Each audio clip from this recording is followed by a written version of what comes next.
Catus Maximus here. Apparently I haven't done a video about this old tool. This was a cheap tool at a garage sale. The Porter Cable 7403 paint remover. So this is call it paint remover. It's a 6-inch vertical motor sander. And what makes it really a sander is the fact that its RPM range here is 3,300 to 4,500. So a lot slower than what equivalent angle grinder would be, but faster than a polisher. Polishers tend to be max out around 3,500 RPM, and 6-inch grinders go up to usually 9,000 or 10,000. Advertises a paint remover. It came with an accessory that would bolt to the bottom, which had these two rails on it. Obviously I don't have that with this unit because it was an optional accessory that you could use with or without. This accessory had two rails, and it was kind of like turn it into a planer. What it would do is it would have little rails here that you could precision adjust so that this thing would be at just a slight angle. So you could just sit it on a surface and run it back and forth and always ride on one edge. These things come with these steel backed, and I believe this is carbide grit or tungsten carbide grit, not aluminum oxide, for longer lasting. Although informs everybody, a lot of people just ditch these and they just use normal 6-inch sanding discs with it. But it has a hardback plate with just a little foam pad. As we can see, it's pretty deteriorated here, but you can buy a replacement. They don't have to be Porter Cable. You can just buy any old stick-on replacement pad. Do have this plugged in.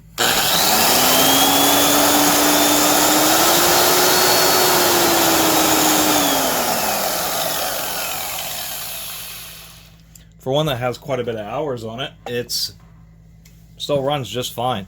Not a lot of range, as you were hearing the variable speed, because it's just from 3,300 to 4,500, so it's really basic. They really didn't even need to have a variable speed dial. They could have just had a low and a high, really, or a low and a medium and a high. And in case you're wondering, yes, this motor body is the same as those Rockwell drills that I reviewed just a couple weeks ago or a week ago or something like that. Porter Cable also had the same drills. This is the same back half with the motor handle. Obviously it doesn't need a reversing switch, but this is the drill motor with just a different head on it. And power tool manufacturers, that's a standard thing to do when you can, because it saves you a lot of expense and allows you to have a greater variety of tools without having to totally design something. Each tool from the ground up is reusing motors and that type of stuff. We do have this interesting side handle setup, which could be moved to either side and could be positioned infinitely in any way you want. And so that's another interesting aspect of it. But that's the deal. This is really just a vertical motor 6-inch sander advertised as a paint remover, and the vertical motor is for when you're on horizontal surfaces. It's just easier to deal with when using for long periods of time rather than the angle grinder style.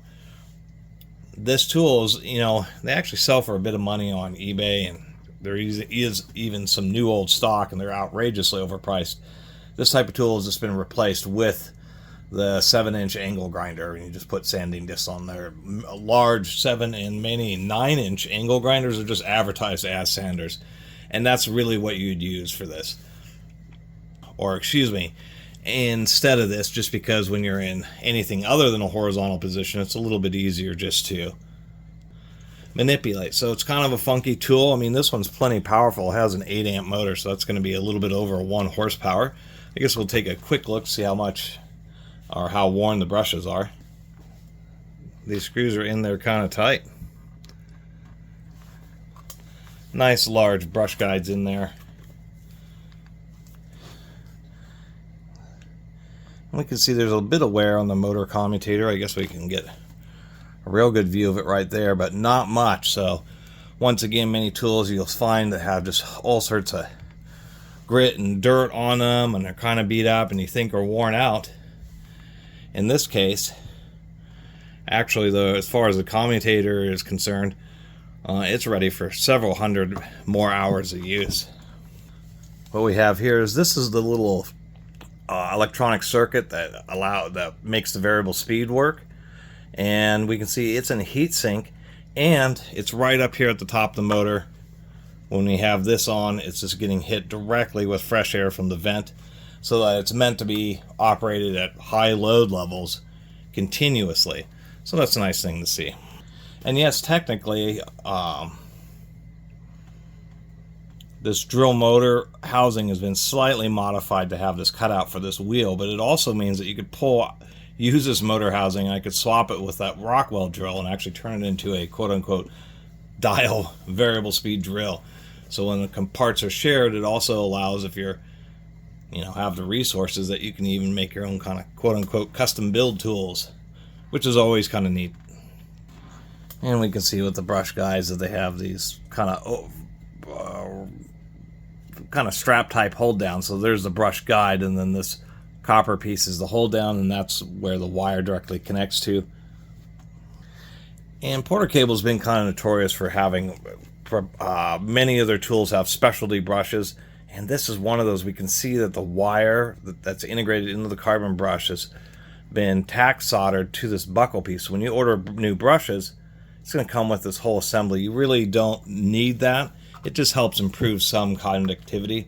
But nonetheless, it's a little bit unfortunate that Porter Cable decided to use such a design that the brush has to come with, this whole extra piece of metal, obviously making it more expensive.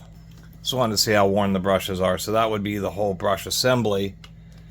And then this is just a little independent guide piece with a little finger that keeps it in place.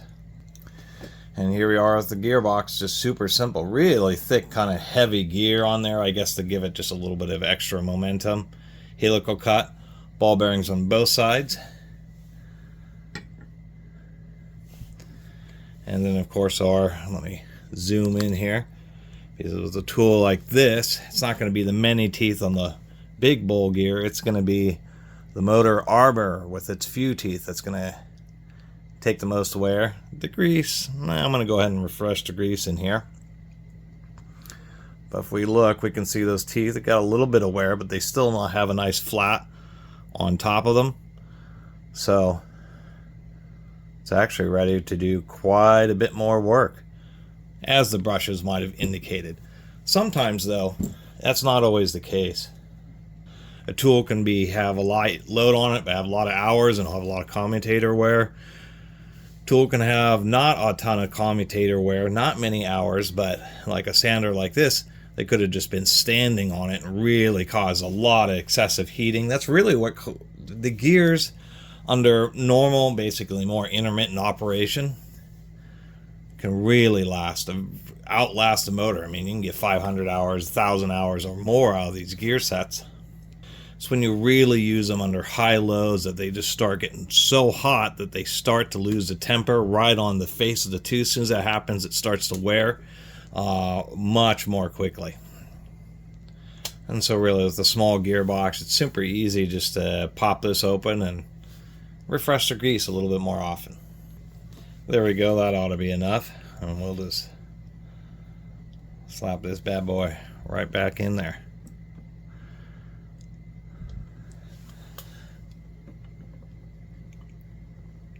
Like so.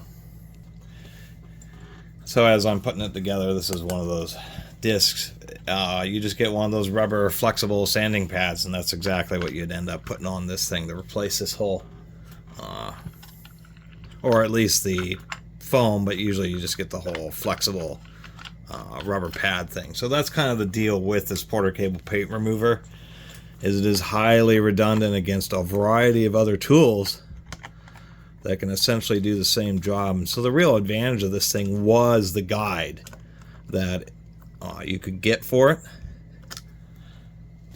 For me, it will just I'll end up replacing this stuff, and it'll just be when the times that I need, well, one of two things: either a high-speed polisher, not as fast as an angle grinder, but faster than normal polishers, is one option to also use this for. The second thing, well, you can use a variety of accessories. Since it does use the standard 5/8 11 thread that exists on grinders, you can put a big flap disc, all sorts of different stuff on it.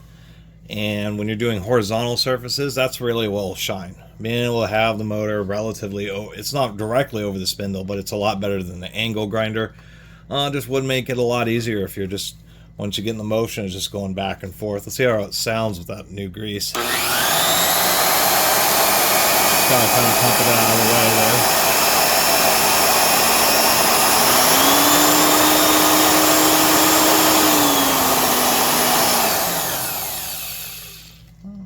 Sounds a lot better. That old grease was hard. It had all spun out of the gears. You could see how dry the gears were, so all the oil had long since separated from the grease. That's how grease works.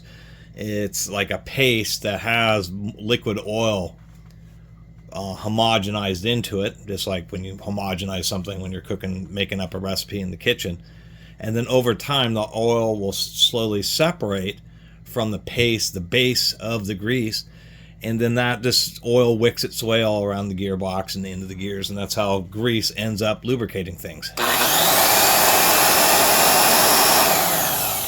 Surprising how much better it sounds just by changing the grease.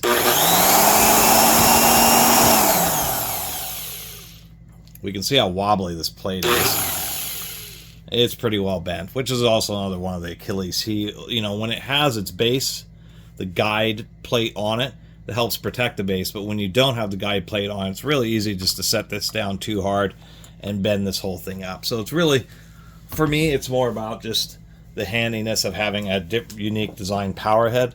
For other people who may be looking specifically for paint removers, whether they're refinishing a deck, car, whatever, boat, for the price of these proto cables, even used, I mean, some of these things were going for, you know, with the base plate, well over $100. I think a lot of times you're just going to be better off with a 7-inch angle grinder, to be absolutely honest. But for some other people, a thing like this may be exactly what they're looking for. Anyway, glad I could share it with you. See you next time.